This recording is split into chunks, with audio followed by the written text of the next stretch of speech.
सा आदमी जिसके घर में खेती नहीं है, वो किसानी नहीं करता, वो हाथ खड़े करे। अब उन लोग हाथ खड़े करें जिसके घर में किसानी खेती होती, हाथ खड़े करें। मेरे घर में भी होती, मेरे ख्याल से कोई नहीं बच रहा। मैंने दोबारा इसलिए करवाई कि शायद पहली बार शर्म से हाथ खड़े हुए हो, तो दोबारा सामने हाथ खड़े करिए।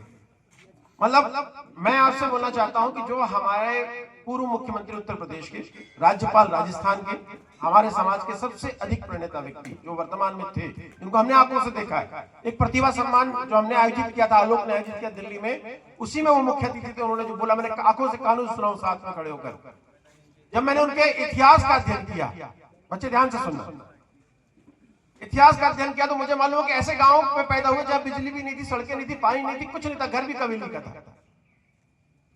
और घर में वही जो शायद आप तो अब लोग सीमेंट के घर हुए होंगे, हम लोग जान रहे हैं कि गोबर से लीपते थे, वही पानी गिर रहा है, कभी शीत आ रही है, कभी कुछ आ रही है। तो कल्याण सिंह जी एक सामान्य किसान परिवार के बेटे थे, सामान्य किसान परिवार का बेटा। वो बाद में पढ़ाई की, उन्हें शिक्षक बने। जैसे वीरेंद्र लंबारदास जी कह रहे थे कि मैं भी शिक्षक रहा 25 साल, शिक्षक बने।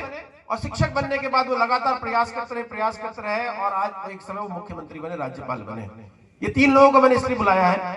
ये मेरे साथ प्रदीप लोधी आया, ऐसे मेरे प्रोटोकॉल अफसर, तो मैं पूछ रहा था कि प्रदीप कहाँ के रहने वाले, तो उन्होंने बोला शिवपुरी करेरा के रहने वाला, क्योंकि इसने मुझे ट्रांसफर की रिक्वेस्ट किया था। तो बोले दमोह जाना, तो दमोह के दमोह का रहने वाला होगा, लेकिन मुझे मालूम है कि शिवपुरी का रहने वाला है। तो मैंने कहा कहाँ पढ़ाई की, तो बोले सर, बोले हम ग्वालियर में रहते थे। पिताजी क्या करते, कितनी जमीन है, बोले 2 एकड़ की जमीन। और भाई कौन सा, छोटा भाई है, पीसीएस की तैयारी कर रहा है। पिताजी क्या करते, तो खेती करते हैं। मैंने कहा कहीं बड़ी कोचिंग की, बोले सर कोई कोचिंग नहीं की, कोविड आया तो घर में पढ़ाई की, 2021 में पास हो गया। मेरे ख्याल से आपके बीच में, आपके ही क्षेत्र के सबसे करीबी राजन, इन्हें पीसीएस अधिकारी है, सीएमओ है, और 2 बार अभी और इंटरव्यू दे रहे पीएससी का। अगले मेरे ख्याल से इसी महीने इंटरव्यू, आप 2 इंटरव्यू दे रहे। आपके पिताजी क्या करते हैं, किसानी करते हैं। अच्छा, ये मेरे साथ डॉक्टर साहब दिलीप जो मेरे साथ आए, ये दतिया के रहने वाले हैं, गांव के ही रहने वाले, दतिया के किसी गांव के। आपके पिताजी क्या करते हैं, किसान।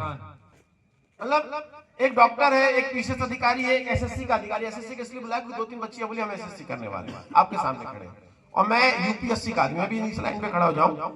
तो ये चारों आदमी जो मंच पे खड़े, जो लोगों के सर पे खड़े रहते हैं किसी भी काम के लिए, जिसकी आवश्यकता आप जो नेता को छोड़ देते, उसके बाद का पक्ष, तो ये सब कहां से आ गया है। कल्याण सिंह जी को भी जोड़ दो बाजू, ब्रह्मानंद जी को जोड़ दो बाजू, ये सब जितने लोग हैं आपके सामने, ये कहीं और से नहीं आएगा। हर आदमी किसान का बेटा है, और हर आदमी अब नीचे से उठकर मंच तक आ गया। हम तो कहां बालाघाट के किसी कोने के रहने वाले, हाथ देखिए हमारा मंच में नहीं, हमारा और किसी ने फोटो भी लगा दिया। वो बालाघाट के व्यक्ति को कैसे कर्तव्यों का बोध करा दिया, अधिकारों का ज्ञान, और शिक्षा से ही बन सकता है बेटा आपका समाज और आपका भविष्य। ओनली एजुकेशन, और कोई दूसरा चारा नहीं। सबसे आसान चीज अगर आपकी जिंदगी में परिवर्तन लाएगी तो आपका एजुकेशन हो।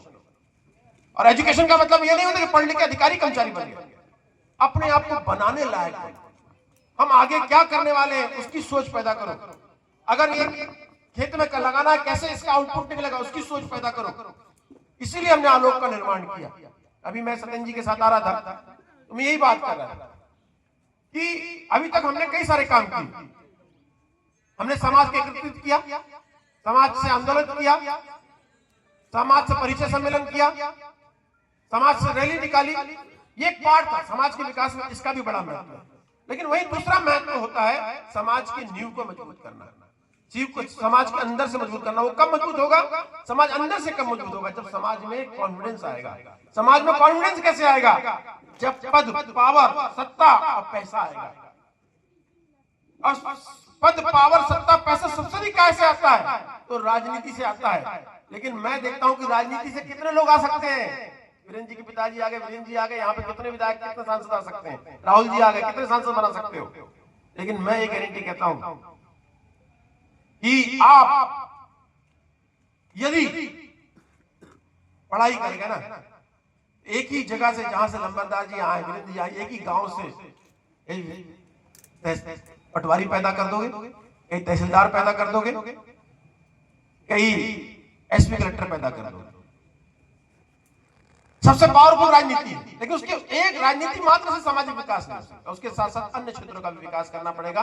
और आपके सामने एक बहुत अच्छा समाज जो हमारे साथ साथ बहुत निचले वर्ग में था, मैंने देखा हूं ऊपर हटते हुए, पिछले 100 सालों का अध्ययन करोगे, एससी समाज।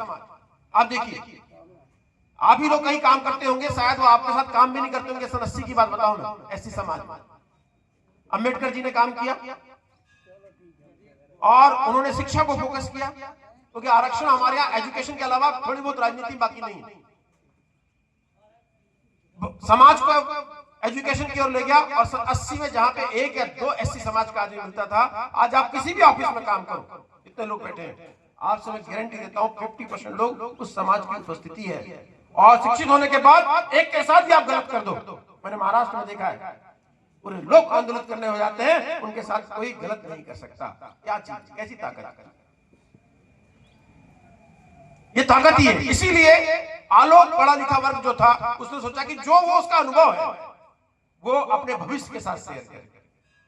मेरा अनुभव है कि मैंने यूपीएससी की तैयारी कैसे की, मैं आपके साथ शेयर करूं।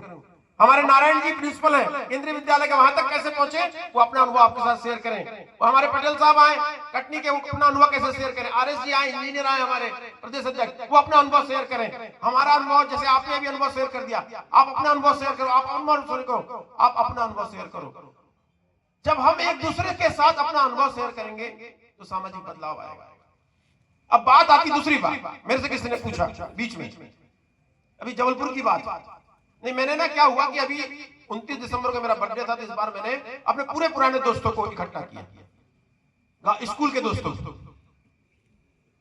तो उन्होंने सब, किसी ने पूछा मुझे वहीं पर, ये बताइए कि हम सब पीछे रह गए, आप आगे निकल गए, ऐसा कैसे हुआ? सबसे बड़ा प्रश्न है।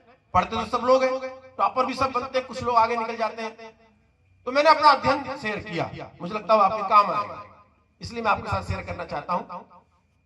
मैंने बोला देखो